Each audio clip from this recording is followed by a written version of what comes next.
Well, I think Wednesday is, of course, an angsty teenager. Yeah, I think that goes without saying.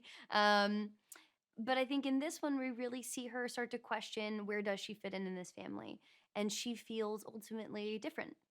And so she starts to go on a path of self discovery in a lot of ways and discovery of whether or not she might not be from this family.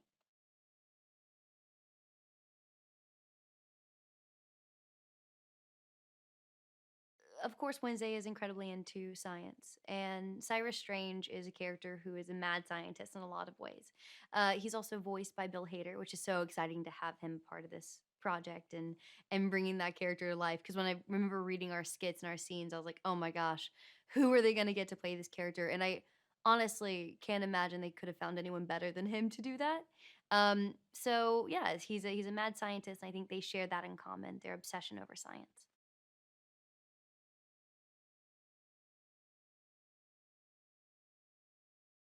I think one of my favorite sequences is in the Grand Canyon, when Pugsley really wants to show off to those girls, and she uses her voodoo doll of Pugsley to create an incredible dance and a mating call of sorts to these girls. And actually, Cyrus has a pretty interesting appearance at that point in time as well.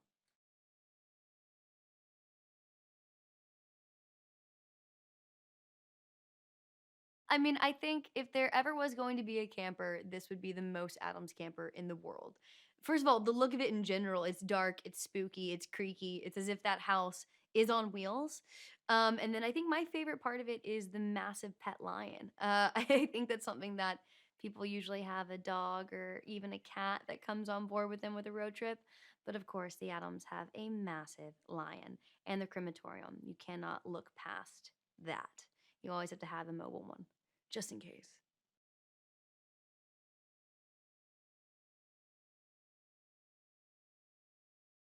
Well, I think the family values that run through the Adams family is something that people can grasp onto throughout history. You know, at the end of the day, they're there for each other no matter what. They support each other no matter what. And, you know, they're spooky, they're different, they're quirky, and I think we all have shades of that within ourselves.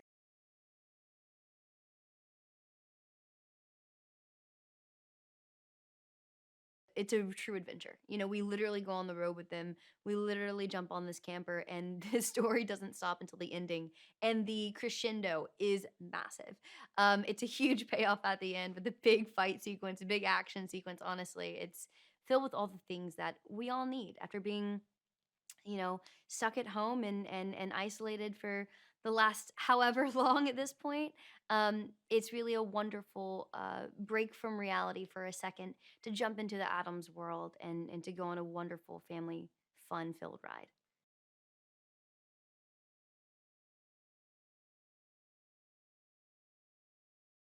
Well, I think we've all really also rounded out our characters. I feel like I know Wednesday so well at this point. You know, when I hop into the booth, we can kind of go into even more directions with her, and I think I feel the same way. Listening and seeing Oscar doing Gomez and Charlize, of course, as my mother Morticia, and it's been really interesting to see everything that us as audiences and as actors learned watching the first one and being a part of the first one and growing out of that into Adam's Family 2 and seeing them out in the world, seeing them on the road, seeing them face against even more obstacles as a family. And again, no matter what, coming together, which is I think is something that we really need right now as a society and as a whole. We need projects like this and we need stories like this that bring us together.